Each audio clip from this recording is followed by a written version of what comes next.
పరలోక సైన్య సమూహాలు పరిశుద్ధులందరూ మన పితరులు ఎంతమంది అయితే విశ్వాసాన్ని కాపాడుకొని ప్రభు పాదాల దగ్గరికి వెళ్ళారో వారందరూ మనకు కనబడతారు. దేవుని నామమునకు స్తోత్రం. హల్లెలూయా.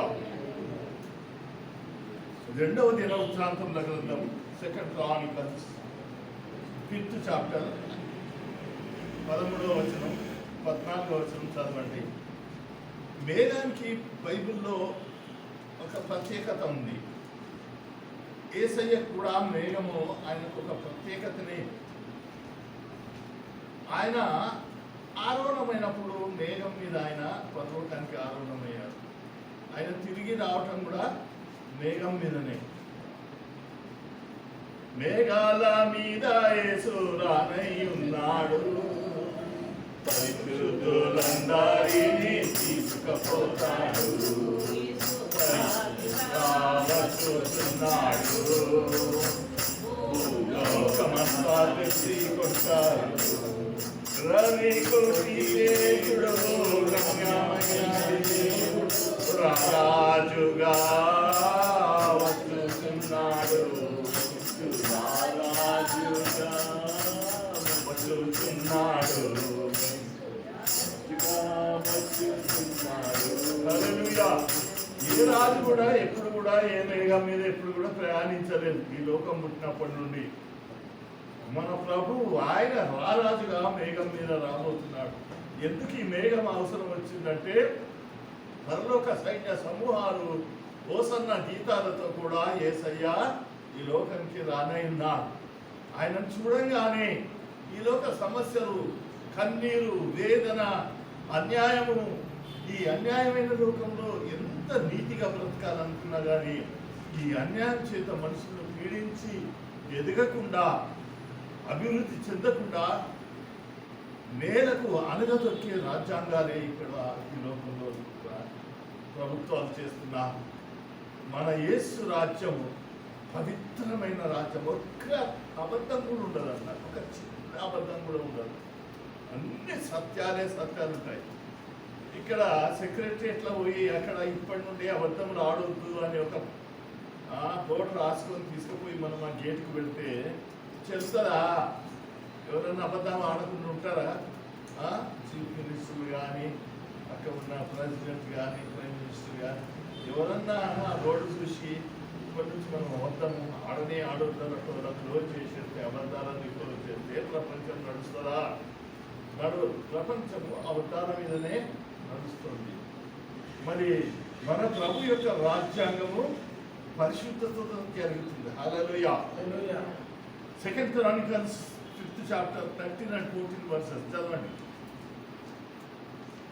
వారితో కూడా బూరలు ఊదు యాజకులు 120 మంది నిలిచిరి. బూరలు ఊదువారును పాట పాడుతూ ఏక స్వరముతో యెహోవాను కృతజ్ఞతాస్తుతులు చెల్లించుచు గానము చేస్తున్నారు. ఏక స్వరముతో యెహోవాను కృతజ్ఞతాస్తుతులు చెల్లించుచు గానము చేయగా యాజకులు పరిశుద్ధ స్థలములో నుండి బయలుదేరి వెళ్ళి ఆ బూరలతో, తాళములతోను వాయిద్యములతో కలిసి స్వరమెత్తి యెహోవా దయాళుడు, ఆయన కృప నిరంతరం నిరంతరముండుమని స్తోత్రం చేశారు. ఆయన కృప నిరంతరముండునని స్తోత్రం చేస్తా ఉన్నారు. హల్లెలూయా. అప్పుడు ఒక మేఘము యెహోవా మందిరము నిండా నిండెను. అప్పుడు ఒక మేఘము యెహోవా మందిరములో ఉన్నటువంటి ప్రార్థన చేస్తున్న ప్రజలు, మరి ఆ ప్రార్థనకు వచ్చిన ప్రజలందరూ కూడా బయట ఎంతో దూరం, ఎన్నో వేల మంది అక్కడ ఉన్నాడు. సొలొమోను రాజు వారి ముందు నిలబడి ప్రార్థన చేస్తున్నాడు. అప్పుడు ఒక మేఘం ఆ యొక్క మందిరంలోనికి వచ్చింది.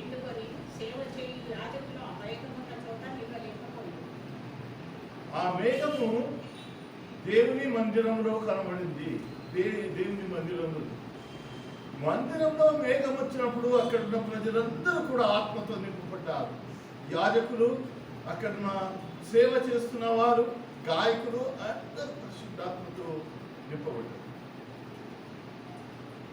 ఆ మేఘము ఈ లాస్ట్ డేస్లలో కూడా అనేక మందిరాల్లో, ప్రార్థనా కూటాల్లో, ఎక్కడెక్కడైతే టైరింగ్ మీటింగ్స్ జరుగుతున్నాయో అక్కడెల్లా మేఘము వారిని ఆవరిస్తుంది.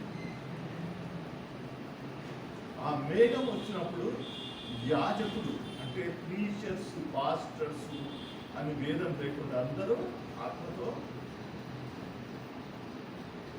దేవుని మందిరంలో మేఘం, అదేం పాట అంటారు? మేఘము మేఘం రాగానే యాజకులు నీ తేజ మహిమకు నిలువలేకపోయేది. యాజకులు అంటే వారు ఎల్లప్పుడూ ప్రార్థన చేయవారు, ప్రజల కొరకు బలులు అర్పించేవారు. యాజకులకు ఏం టైం ఉండదు మాట్లాడడానికి కూడా, భోజనం చేసడానికి కూడా టైం ఉండదు. వాళ్ళకి అంత బిజీగా ఉంది. అంత బిజీగా ఉన్న వ్యక్తులు దేవుని యొక్క మేఘాన్ని చూడగానే వారు పరలోకంలో భాషలతో మాట్లాడి ఆ మేఘాన్ని చూడలేక సమస్యలిపోయారు, పడిపోయారు. దినమంతా ప్రార్థన చేసేవారు. ఏం పట్టది చెప్పింది?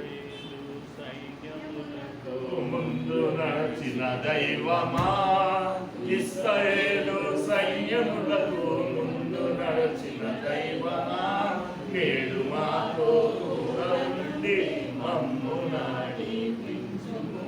నేడు మాతో కూడా ఉండి మమ్ము నడిపించుము.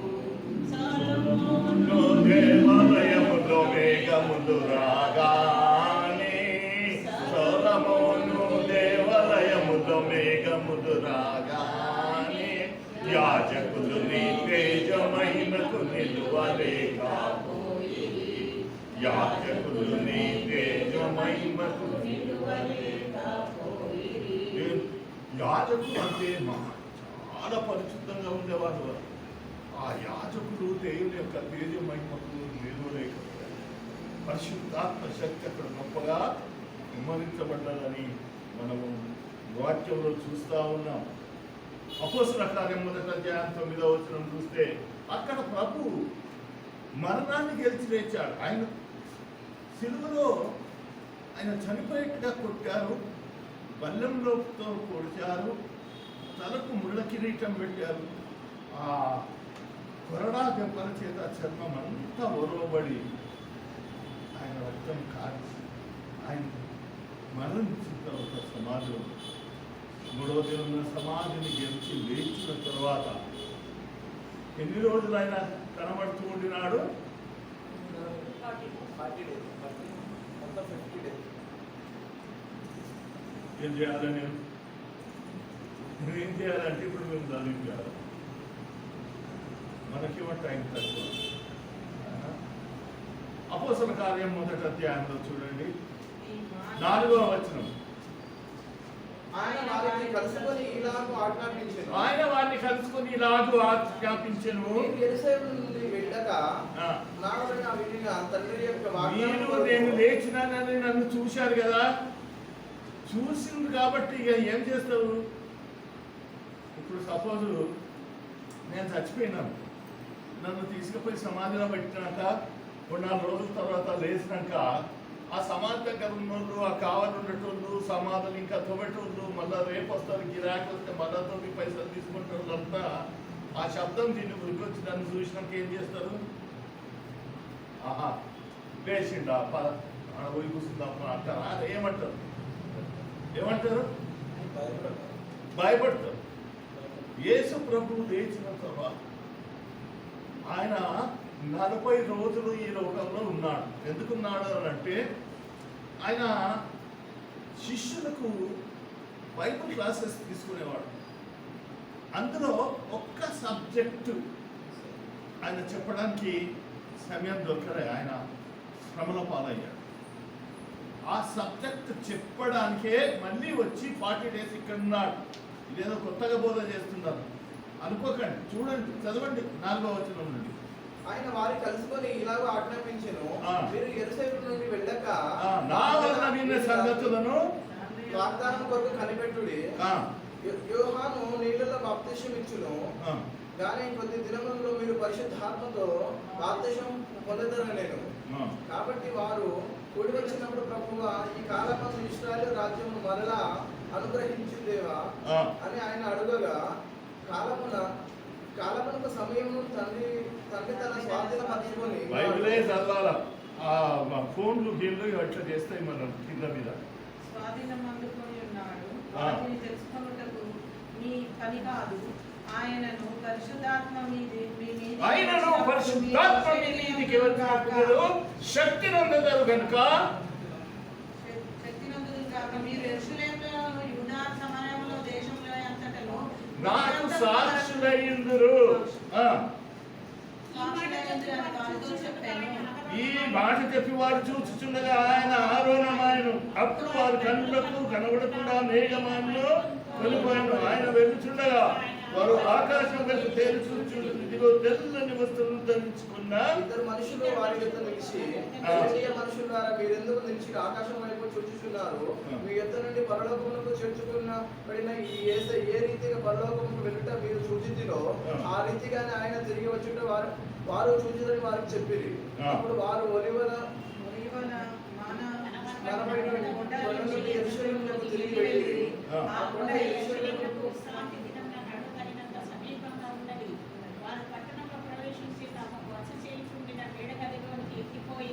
వారెవరనగా ఈ 12 మంది శిష్యుల పేర్లు. ఒకడు అప్పుడే చచ్చిపోయాడు, సూసైడ్ చేసుకొని యేసును అప్పగించిన యూదా. 11 మంది శిష్యులు, వారితో కూడా తల్లి అయిన మరియా, వారందరితో కూడా తల్లి అయిన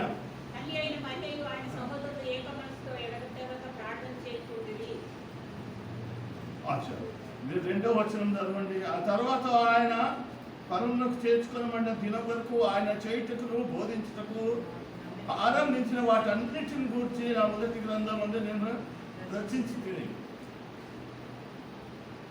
40 ఆయన శ్రమ పడిన తర్వాత 40 దినముల వరకు ఆగుపడుచు.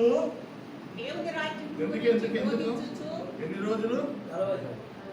తిరిగి లేచినాక ఎన్ని రోజులు కనబడ్డాడు? 40 రోజులు. అందరు నేను ప్రభుని చూసినామని చెప్పుకుంటా ఉన్నారు. ఎన్ని రోజులు? డైలీ కనబడుతున్నాడు. ఎందుకో ఏం పని మీద కనబడుతున్నాడో చదవండి. కనబడుచు ఏం బోధించాడు? రాజ్య సువార్త బోధించాడు. సువార్తలు అనేకం ఉన్నాయి. సత్య సువార్త, నీతి సువార్త, నిత్య సువార్త. ఈ సువార్తలన్నింటి నేను చెప్పడానికి నాకు సమయం లేదు. కానీ ఇక్కడ ఆయన రాజ్య సువార్త ప్రకటించుచు బోధించుచు అనేక ప్రమాణములను వారికి ఏం బోధించడానికి 40 రోజులు ఏం బోధించాడు? రాజ్య సువార్త. ఈ రాజ్య సువార్త మీకు ఎప్పుడైనా మీరు నా మీద దయదల నుంచి క్లాస్కి వస్తే బోధిస్తారు. మీకు బోధించటం వల్ల నిజంగా నాకు ప్రయోజనమే. నేను క్లాసులు తీసుకున్న రోజులు నాకెంతనో ఉత్సాహము, బలము, ఆరోగ్యము. మరి ఒక వాక్యం ప్రభు ఇస్తూనే ఉంటాం. క్లాసులు లేనన్ని సమయాల్లో నేను చాలా వీక్ అయిపోతున్నాను. నేను నా స్టూడెంట్స్ ఇప్పటికయ్యా మళ్ళీ క్లాసులు మొదలు పెట్టి మేము వస్తాము. ఇక్కడ వచ్చి క్లాసులకు వచ్చిన వారు ఎవరెవరు ఉన్నారు? ప్రొఫెసర్స్ ఉన్నారు, కలెక్టర్ ఉన్నాడు, డిప్యూటీ కలెక్టర్ ఉన్నాడు, ఆర్డీఓస్ ఉన్నారు, పాస్టర్స్ ఉన్నారు. వీళ్ళందరూ కూడా ఇక్కడ వచ్చి క్లాస్ కూర్చొని నేర్చుకుని ఆశీర్వాదం పొందారు. బోధించడం వల్ల నాకు ఆశీర్వాదం ఉంది. హల్లెలూయా. డాక్టర్స్ ఉన్నారు, పేదవారు ఉన్నారు. ఏమి ఎవరి దగ్గర ఒక్క పైసా కూడా నేను తీసుకోకుండా స్వార్థ ప్రకటించడానికి నాకు ప్రభు సాయం చేశాడు. దేవుని నామమునకు స్తోత్రం. హల్లెలూయా. ఆయన రాజ్య స్వార్థ బోధిస్తాడు. ఆయన ఆ రాజ్య స్వార్థ బోధించడానికి ఆయన మేఘం మీద వస్తున్నాడు, మేఘం మీద వెళ్తున్నాడు. మనకు బోధించే పాస్టర్లు వస్తే కార్లను, మోటార్ సైకిల్ మీద వస్తారు. కానీ యేసయ్య దేని మీద వస్తాడు? మేఘం మీద. హల్లెలూయా. యాక్ట్స్ ఆఫ్ అపోస్తలులు మొదటి అధ్యాయం 9వ వచనంలో మనం చూస్తున్నాం. ఆయన మళ్ళీ ఆరోహణమైనప్పుడు మేఘాల మీద 1 Thessaloniki 4th chapter 17th verse. 1 Thessalonica 4th chapter 17th verse.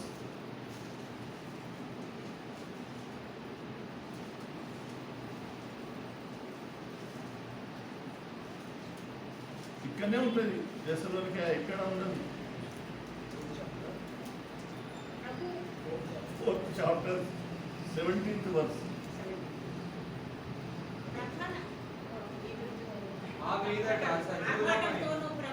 ఆర్భాటముతోను ప్రధాన దూత శబ్దంతోను దేవుని బూర. దేవుని బూర ఎంత ఉంటుంది చెప్పండి? ఆ మీదట సజీవులైన బూర చూసిండ్రా అందరు? బూర ఊరేది చూసిండ్రా ఎప్పుడన్నా? చూడలేదా? చూసిండ్రా? దేవుని బూర ఎంత పెద్ద ఉంటుంది, మనుషులకి ఇంత ఉంటుంది, ఇంత పొడుగు ఉంటుంది, పోయి అందుకు. దేవుని బూర దాంట్లో ఒక్కసారి ఊపితే ఈ ప్రపంచం అంతా గిర్రను తిరిగిపోతుంది, గడగడ గడగడలాడిపోయి మనుషులందరూ మోకాల నుంచి వచ్చారు. దేవుని నామం, దేవుని బూర. ఈ బూర ధ్వనితోనే అన్ని కార్యాలు జరుగుతాయి. ప్రకటన గ్రంథం అంతా చూస్తూ ఉంటే 21-22 చాప్టర్స్ వరకు కూడా బూరలు, 7 బూరలు. ఆ బూరలు ఊదినప్పుడు వివిధ కార్యాలు జరుగుతాయి. నిర్గమకాండం 24:15లో దేవుడు మోషేతో మాట్లాడినంటే మేఘంలో నుండి మాట్లాడాడు. హల్లెలూయా. మేఘం. నిర్గమకాండం 24:15.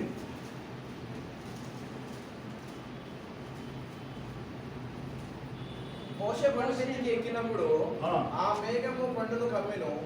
యెహోవా మహిమ సీనాయి కొండ మీద నిలిచెను. మేఘము యెహోవా మహిమ సీనాయి కొండపైకి దిగెను. మేఘము 6 దినములు దాన్ని కమ్ముకొనెను. 6 దినాలు కమ్ముకున్న. ఎట్లా ఉన్నాడో మోషేతో పాటు ఇంకెవరున్నారు? యెహోషువ. దేవుని నామమునకు స్తోత్రం.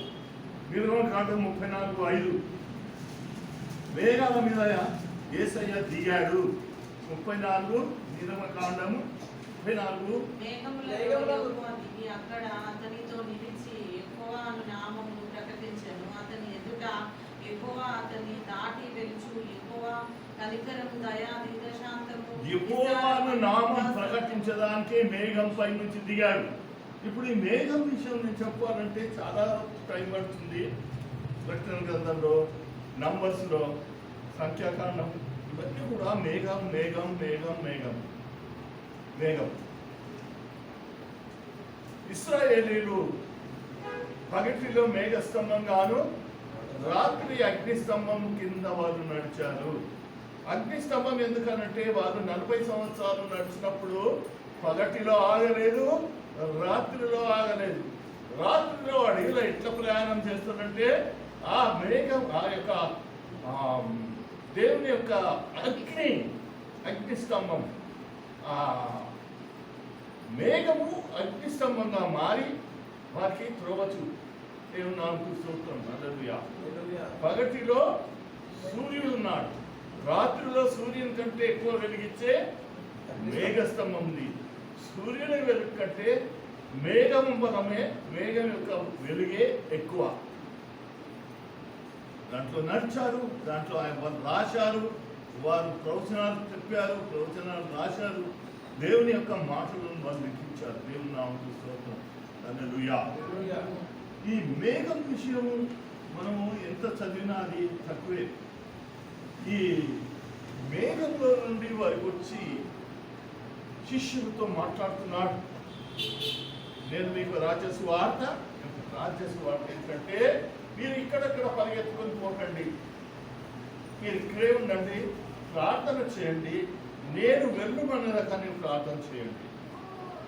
ఇప్పుడు ఏం లేదు, సేవకు వస్తున్నానంటే దిద్దుబాటు లేదు.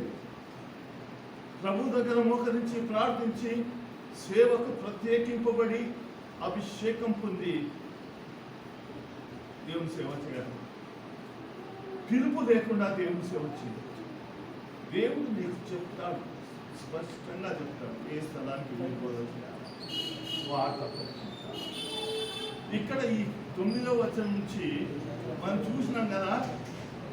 ఈ 9వ వచనంలో, మొదటి అధ్యాయం 9వ వచనంలో ఆ కొండ మీద నుంచి మేడ గదికి వెళ్తున్నారు ప్రార్థన చేయడానికి. మీరు ప్రార్థన చేసే అక్కడికి వెళ్ళాలా అని చెప్తున్నారు. అప్పుడు 12వ అప్పుడు వారు ఒలీవల వనమన కొండ నుండి యెరూషలేముకు తిరిగి వెళ్ళిరి. ఆ కొండ యెరూషలేముకు విశ్రాంతి దినమందు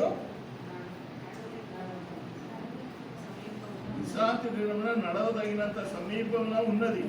వారి పట్టణంలో ప్రవేశించి వారు బస చేయించుండిన మేడగదిలోనికి ఎక్కిపోయేది. వారు ఎవరనగా ఎవరెవరు చూడండి. ఇప్పుడు యేసు ప్రభు, పేతురు, యోహాను,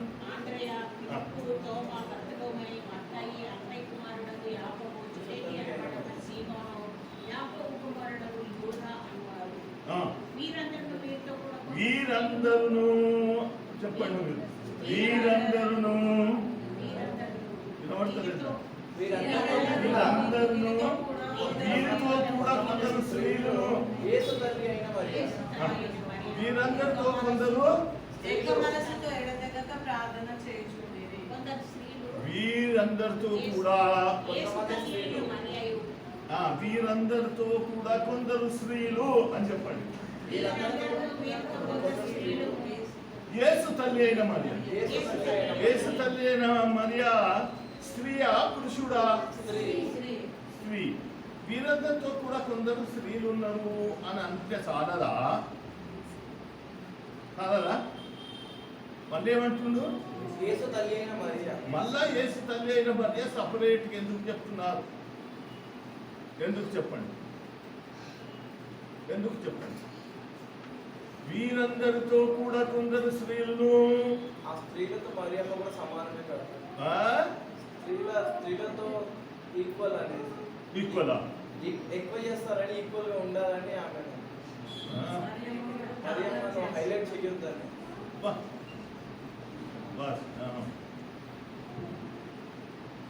హల్లెలూయా. మంచిది. మీరు మంచోళ్ళు కదా మీరందరూ. వీరు ఎందుకు వెళ్తున్నారు మీరు అడిగి నాకు చెప్పండి. పరిశుద్ధాత్మ నింపుదల పొందడానికి వెళ్తున్నారు. అక్కడ మేదగడిలో ప్రార్థన చేస్తున్నప్పుడు వారందరి మీదకి పరిశుద్ధాత్మ శక్తి దిగను అని ఉన్నారు. మీరు పరిశుద్ధాత్మ కొరకు ప్రార్థన చేయడానికి వెళ్తున్నాను, నేనెందుకు అన్నది మరియా. ఏమంటుంది? నేనెందుకు? పరిశుద్ధాత్మ శక్తి వల్ల 9 మాసాలు యేసయ్యని ఇక్కడ పెట్టుకున్నాను నేను. ఇంకా మళ్ళీ నేను పొందుడు ఎందుకు? ఎంతమందికి అర్థమైంది చెప్పండి. యేసయ్యను ఎక్కడ పెట్టుకుందామే? మరియా నీవు గర్భవతి కుమారుని కందు, అతనికి యేసు అని పేరు పెట్టుకోని దేవుడితో వచ్చి చెప్పి అప్పుడు ఆమె గర్భవతి అయింది. ఆమె గర్భవతి ఎప్పుడైంది?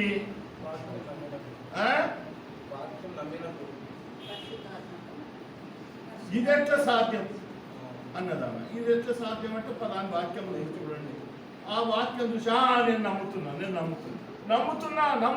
నేను ఇక్కడ స్టార్ట్ అయింది. గర్భం నెలలు మొదలు లెక్క పెట్టుకోవచ్చు అక్కడి నుంచి. నేను నమ్ముతున్నాను. నమ్ముట వల్ల నీవు పరిశుద్ధాత్మ శక్తి పొందుకుంటావు. దేవుడు నామముకు స్తోత్రం. హల్లెలూయా.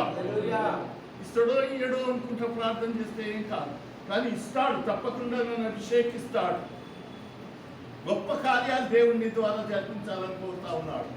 నీ అనుమానం వల్ల ఇంత లేట్ అవుతా ఉన్నావు. నేను నాకెందుకయ్యా శిష్యులారా మీరు వెళ్ళండి, నేను ఆల్రెడీ పరిశుద్ధాత్మ వల్ల గర్భం ధరించి 9 నెలలు అని మోసినాను, నాకు అవసరం లేదు అని అనడానికి వీలు లేదు. పరిశుద్ధాత్మ శక్తి పొందుకోవాలని నేను ఆల్రెడీ పొందుకున్నా అయ్యారు అంటే మళ్ళీ పొందుకో, ఇయ్యాల పొందుకో, రేపు పొందుకో, పొద్దుట పొందుకో, సాయంత్రం పొందుకో. దినం ఆత్మచేత నింపబడుతూనే ఉండాలి. హల్లెలూయా. ఆమె పరిశుద్ధాత్మ తల్లి అయిన మరియు ఆయన సహోదరులు. ఆయన సహోదరులు ఎవరు? యేసు ప్రభుకు సహోదరులు ఉన్నారు. వాళ్ళు కూడా యేసు ప్రభు జన్మించిన తర్వాత అదే గర్భం నుంచి జన్మించారు. అలా యాకోబు అంటాడు, నేను కూడా నీవు కూడా మోకరించు, నేను కూడా అంటే నేను కూడా అంటే పేతురు నేను అందరూ కూడా ఒక్క తరపు నుంచి అంటుకొనే వచ్చినాం. మళ్ళా నేను ఎందుకు మందా? నీవు అట్లా అంటుకొని వచ్చినా, అభిషేకింపబడి వచ్చినా, నీవు ప్రతిరోజు ఆత్మ నింపుదలతో నేను ఆత్మతో నింపబడ్డాయి, నేను ప్రార్థనే చెయ్య అంటే నీ ద్వారా ఏం కార్యాలు దేవుని పరిశుద్ధ సన్నిధి. నీవు పరిశుద్ధాత్మ పొందినాక నీవు అట్లా ఉండలేవు కూడా, ప్రార్థన లేకుండా ఉండలేవు, నువ్వు ఒక్క దినం కూడా ఉండలేవు. హల్లెలూయా. పరిశుద్ధాత్మ నింపుదల మరియమ్మ పొందుకున్నా కానీ మెడగదికి వెళ్ళాల్సిందే. పేతురు, యోహాను, యాకోబు మీరు పరిశుద్ధాత్మ నింపుకున్నా కానీ ఎక్కడికి పోవాలా? మెడగదికి వెళ్ళాలా. అక్కడ మేడగదిలో ఏం జరిగింది చూడండి. హల్లెలూయా. రెండవ అధ్యాయం పెంతెకోస్తు పండుగ దినం వచ్చినప్పుడు అందరూ ఒక చోట కూడి ఉండురి. వాళ్ళు ఎన్ని రోజులు ప్రార్థన చేస్తున్నారంట? 10 days. ఆ పక్కన మందిరం ఉంది, సొలొమోను రాజు కట్టించిన మందిరం. అందులో 7 రోజుల నుంచి పండుగ జరుగుతుంది, పెంతెకోస్తు పండుగ. అక్కడ పెంతెకోస్తు పండుగ జరుగుతుంది, ఇక్కడ 10వ రోజున ఆత్మతో నింపబడ్డారు. అక్కడున్న వాళ్ళంతా ఇదే శబ్దం అని పరిగెత్తుకొని వచ్చి చూసినప్పుడు పరిశుద్ధాత్మతో నింపు. అందుకే పెంతెకోస్తు వాళ్ళు వీళ్ళు అని పిలిచారు. కానీ అక్కడున్న ప్రజలు ఏమన్నారు చూడండి, వీళ్ళు బాగా దాగి ఈ భాషలు మాట్లాడుతున్నారు అన్నారు. చదవండి ఆ వాక్యం, నేను ముగిస్తాను అక్కడ. అయితే పేతురు ఆ 10వ పండుగ రోజు లేచి నిలిచి బిగ్గరగా వారితో ఇట్లనెను, యోధ మనుషులారా, యెరూషలేము కాపురమున్న సమస్త జనులారా, ఇది మీకు తెలియగాక. చెరియొద్ది నా మాట వినుడి. మీరు ఊహించినట్టు వీరు మత్తులు కారు. వీళ్ళు మత్తులు. పేతురుకి వినబడ్డది. పోయి పేతురుకి వినబడాలి. ఉట్టిగానే కోపం వస్తుంది, ఆయన అని కోపం వస్తుంది.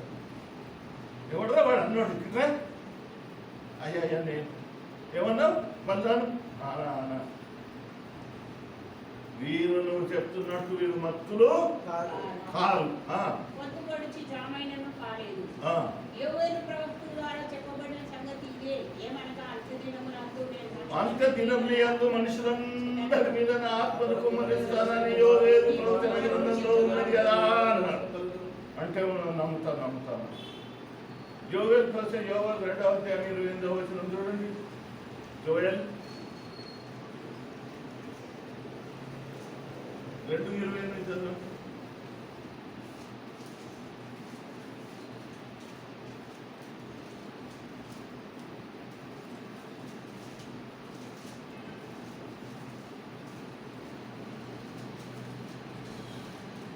దొరికిందా?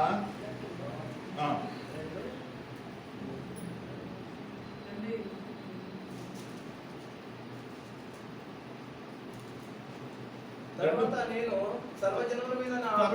నేను సర్వజనుల మీద నా ఆత్మను కుమ్మరించెదను. మీ కుమారులు కుమార్తెలు ప్రవచనాలు చెప్తారు. ప్రవచనం వస్తుంది.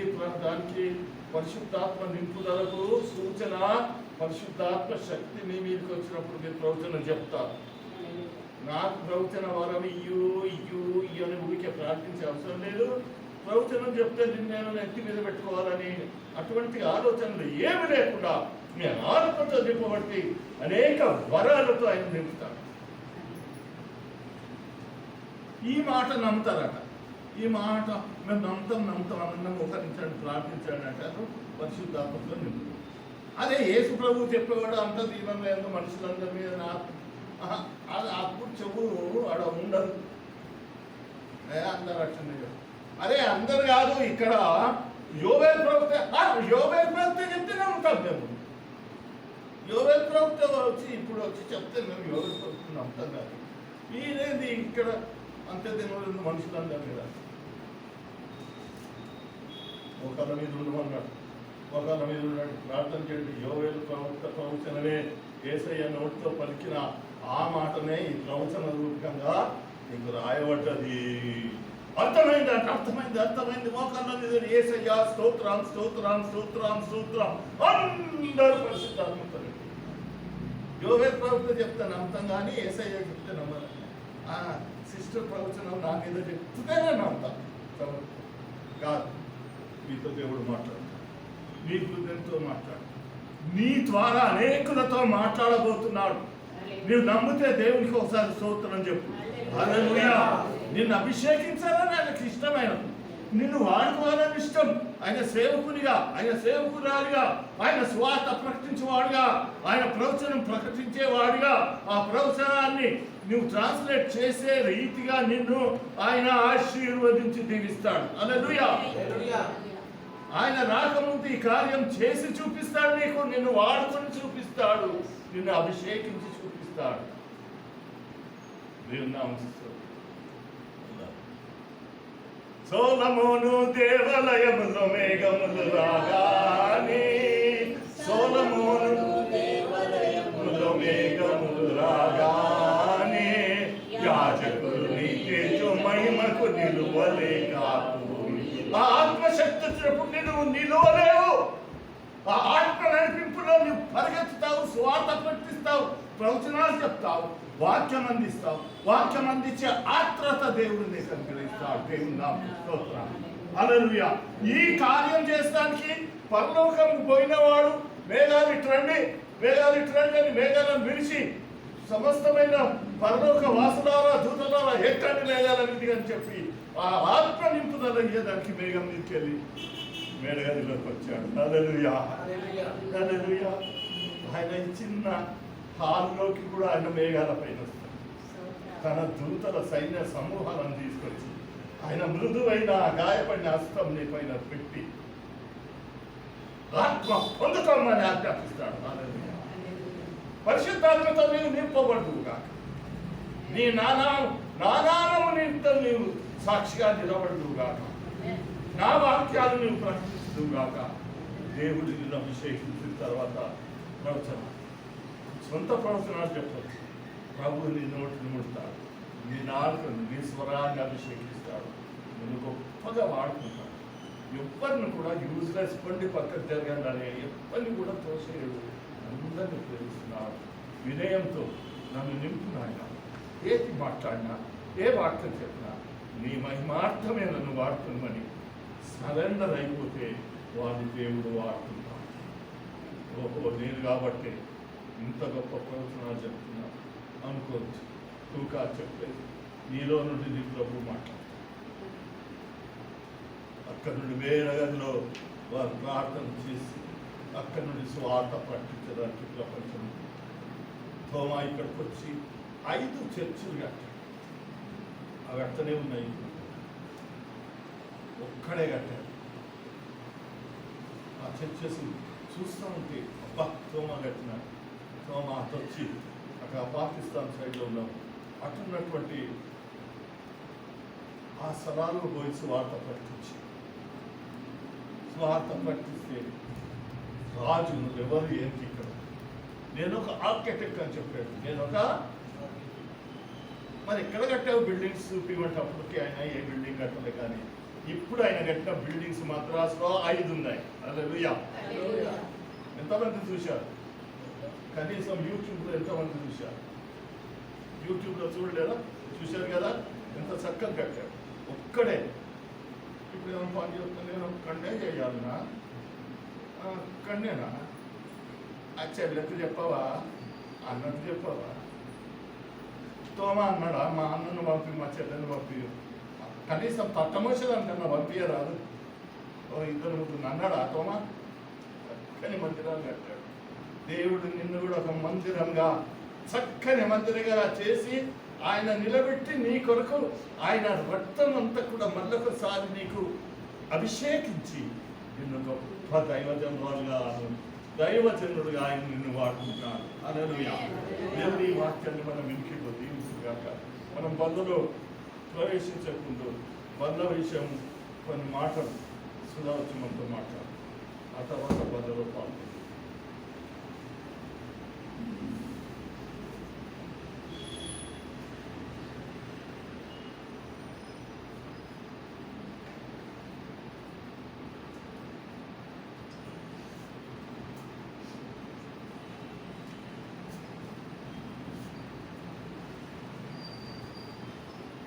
హల్లెలూయా.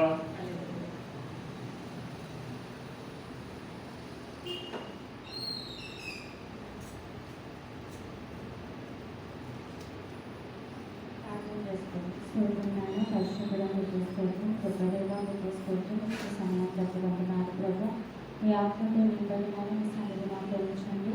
మరి బలలో పాల్గొంచుకున్నాగా ప్రభావ పరమేశ్వర అయ్యా మేము ఏ విధంగానైనా తండ్రి బలలో పాల్గొంచుకోవాలి. మీ యొక్క నామం మాకు దయచేసి మీ ఆత్మతో నింపమని యేసుక్రీస్తు పరిశుద్ధ నామంలో అడుగుతున్నాం తండ్రి. ఆమేన్.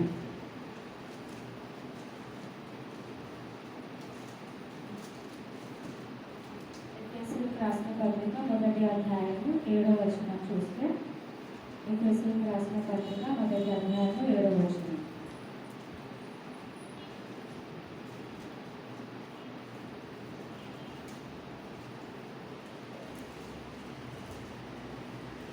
అలాగే 1:7. యాకోబు దేవుడు మొదటి యోహాను Ephesians 1:7. మొదటి అధ్యాయం 7వ వచనం. In him we have redemption through his blood, the forgiveness of sins in accordance with the richness of his grace. అయితే మనకి పాప క్షమాపణ నుంచి ఎప్పుడు మనకి రక్షణ వస్తుంది అంటే ఎప్పుడు మన పాపాలు లేకపోతే మన తప్పులు నుంచి మనకి ఎప్పుడు వస్తుందంటే దేవుడు ఒక రక్తాన్ని బట్టి. ఎందుకంటే ఆయన సిల్వలో మన కొరకు రక్తం కార్చి ఆ రక్తం వల్ల మనకి విమోచన అనేది వచ్చింది. అంటే మనం ఏం చేస్తామంటే మనకి ఏదైనా అప్పు కదా మనకి మనీ కావాలంటే ఏం చేస్తాం, మనం బంగారం పెట్టేస్తాం కదా, కుదవ పెడతాం. తర్వాత తీసుకోవాలి అంటే మళ్ళీ మనం మనీ ఇవ్వాలి. అప్పటి వరకు మనకు విడుదల రాదు, ఆ బంగారం ఆయన దగ్గర ఉంటుంది. అలానే మనం ఎవరి బానిసలో ఉండే అంటే మనం సాతాను బానిసలో ఉండే అనమాట. అది ఎవరి వల్ల అంటే ఆదాము చేసిన ఒక చిన్న అతిక్రమం వల్ల ఏమైపోయిందంటే మనం అందరం కూడా సాతాన్ హ్యాండ్ ఓవర్లోకి వెళ్ళిపోయాం. అందుకు ఏమైపోయింది అంటే యేసుక్రీస్తు ప్రభు మరి ఈ లోకంలో ఒక శరీరధారిగా వచ్చి మన కొరకు రక్తం చిందించవలసినది అయి ఉన్నది. దాని కొరకు తండ్రి అయిన దేవుడు తన సొంత కుమారుని ఈ లోకానికి పంపించాడనమాట. ఎవరైనా సొంత పిల్లల్ని చంపడానికి లేకపోతే చనిపోవాలని ఆశపడరు కదా, ఎంతో అపూర్వంగా చూసుకుంటాం. కానీ తండ్రి అయిన దేవుడు మనకి తెలుసు కదా, యోహాను సువార్తలో ఉంటుంది కదా, ఆయన ఏకైక కుమారుణ్ణి ఈ లోకానికి పంపిస్తాడనమాట. దేని కొరకు? మన పాపాల నుంచి విడుదల కలగటానికి. ఇక్కడ ఏముంది అంటే ఆయన రక్తం వల్ల మనకి విమోచన అనేది వచ్చింది. అంటే ఇప్పుడు మనం ఎవరి బానిసల్లో లేవు, సాతాను బానిసల్లో. ఎప్పుడైతే యేసుక్రీస్తు ప్రభు రక్తం కార్చారో, ఎప్పుడు కార్చారు? 24 years ఎగోనే ఆయన మన కొరకు రక్తం కార్చారనమాట. ఆయన కార్చిన రక్తం వల్ల మనకి ఏమైందంటే మనకి పాపం నుంచి శాపం నుంచి విడుదల అనేది వచ్చేసింది. అయినా కానీ మనం ఏం చేస్తున్నాం అంటే మర్చిపోతున్నాం. కొన్నిసార్లు ఏమైపోతుందంటే తాకట్టు విడిపించుకొని ఇంటికి తెచ్చేసుకుంటాం బంగారాన్ని, కానీ అయినా కానీ ఇంకేదో తాకట్టు ఉన్నట్టుగా మనం మర్చిపోతాం అనమాట విడిపించినా కానీ. అలా ఏమైపోయిందంటే దేవుడు మనల్ని రక్షించుకొని ప్రేమించి ఆయన రక్తాన్ని కాచి అయినా కానీ ఏమైపోతుందంటే మనం ఇంకా మర్చిపోతున్నాము. దేవుడు మనతో ఉన్నాడని మర్చిపోయి మనము వేదనతో బాధతో ఉంటున్నాము. కాబట్టి మనం ఒక నిరీక్షణ కలిగి ఉండాలి. ఎందుకు నిరీక్షణ కలిగి ఉండాలంటే యేసుక్రీస్తు రక్తంలో మనకి విమోచన ఉంది కాబట్టి మనము నిరీక్షణ కలిగి ఉండాలి అన్నమాట. అలానే ఎఫెసీయులకు రాసిన పత్రిక 2వ అధ్యాయం 13 చూడండి. మీరు సత్యవాక్యమును అనగా మీ రక్షణ సువార్తను విని క్రీస్తునందు విశ్వసించి వాగ్దానము చేయుడని ఆత్మచేత ముద్రింపబడితిరి. ఎఫెసీయులకు రాసిన పత్రిక Ephesians 2:13. But now in Christ Jesus, you who once were far away have been brought near through the blood of Christ. ఆయన కొరకు దూరస్తులైన మీరు ఇప్పుడు క్రీస్తు రక్తం వల్ల సమీపస్తులై ఉన్నారు. అయితే మనం ముందు ఎలా ఉన్నామంటే దూరస్థలం అయిపోయి ఉన్నాము, కానీ యేసుక్రీస్తు రక్తం ద్వారా మనము సమీపంగా అయిపోయాం. కాబట్టి మనం ఎప్పుడు కూడా యేసయ్య రక్తాన్ని ఉచ్చరిస్తూ మనం ఎప్పుడు ప్రతిరోజు కూడా ఓన్లీ సండే అని కాదు కానీ ప్రతిరోజు కూడా మనము యేసయ్య రక్తాన్ని యేసయ్య నామాన్ని ఉచ్చరించినప్పుడు ఏమవుతుందంటే సాతాను సైన్యము అణిగిపోతుంది అన్నమాట. ఈ లోకంలో మనకి మరి ఎక్కడ పని చేసినా, ఎందుకంటే ఈ లోకంలో మనం ఉండాలి కాబట్టి మరి ఏదో ఒక సమస్య అనేది వస్తూ ఉంటుంది మనుషుల ద్వారా, లేకపోతే మనం చేస్తున్న పనిలో, మనం ఎక్కడైతే వర్క్ చేస్తున్నామో ఎక్కడో ఒక అప్పుడు మనము యేసయ్య రక్తాన్ని ఉచ్చరిస్తూ మనము ఆయన నామాన్ని ఉచ్చరించినప్పుడు మనకి సమాధానం కలుగుతుంది. సో మనం ఎప్పుడు మర్చిపోకూడదు, మనము దేవుడి సంబంధులమై, మనం ఎవరి సంబంధులమై ఉన్నామంటే దేవుడి సంబంధులమై ఉన్నాము. లాస్ట్గా రోమియోకి రాసిన పత్రిక 8వ అధ్యాయము 5వ వచనం చదవండి. రోమియోకి రాసిన పత్రిక 8వ అధ్యాయము. శరీరానుసారంగా శరీరం మీద మనసు మత్తులు, ఆత్మానుసారంగా ఆత్మ విషయముల మీద మనస్సు ముంతులు. శరీరానుసారమైన మనసు మరణము, ఆత్మానుసారమైన మనసు జీవము సమాధానమై ఉన్నది. శరీరానుసారమైన మనసు మరణము, ఆత్మానుసారమైన మనసు జీవము. అంటే మనం ఎలా ఉండాలంటే శరీర సంబంధంగా కాకుండా ఆత్మ సంబంధులుగా ఉండాలి. మరి ఈ ఆత్మ సంబంధంగా ఎలా అవుతామంటే మనం ఎప్పుడైతే యేసుక్రీస్తు ప్రభుని నమ్ముకున్నామో, మనము ఆయన ఆత్మతో ఎప్పుడైతే నింపబడతామో ఎలా అయిపోయాం, మనము ఆత్మ సంబంధులుగా అయిపోయాం. ఆత్మానుసారంగా మనము జీవించాలి, శరీరానుసారంగా మనము జీవించకూడదు అనమాట. ఆత్మానుసారంగా జీవించినప్పుడు మనకి నిత్య జీవం అనేది కలుగుతుంది. అది మనం ఎందుకు ప్రతి నెల బల్లలో పాల్పంచుకుంటాం అంటే ఆయన శరీరాన్ని, రక్తాన్ని మనము జ్ఞాపకం చేసుకుంటున్నాను. ఎందుకంటే యేసయ్య ఏమంటాడంటే నేను వచ్చేంత వరకు కూడా జ్ఞాపకార్థంగా మీరు నా శరీరాన్ని, నా రక్తాన్ని భుజించమని. అంటే ఆయన శరీరాన్ని, రక్తాన్ని మనం తీసుకుంటున్నాం అంటే ఏంటంటే ఆయన ఒక మరణంలోనికి మనము పాలు పంచుకుంటున్నాం. కాబట్టి మనం సిల్వని మొయ్యాలి. అందరూ అనుకుంటారు సిల్వ మోయటం అంటే ఏంటి, సిల్వ అంటే కష్టాలు, దేవుడు నమ్ముకుంటే కష్టాలు వస్తాయి అని అనుకుంటారు. కానీ మరి దేవుడు నమ్ముకుంటే కష్టాలు వస్తాయి. ఎవరు కూడా అనుకోవద్దు జీసస్ని నమ్ముకుంటే మాకు కష్టాలు రావు, మేము హ్యాపీగా ఉంటామని.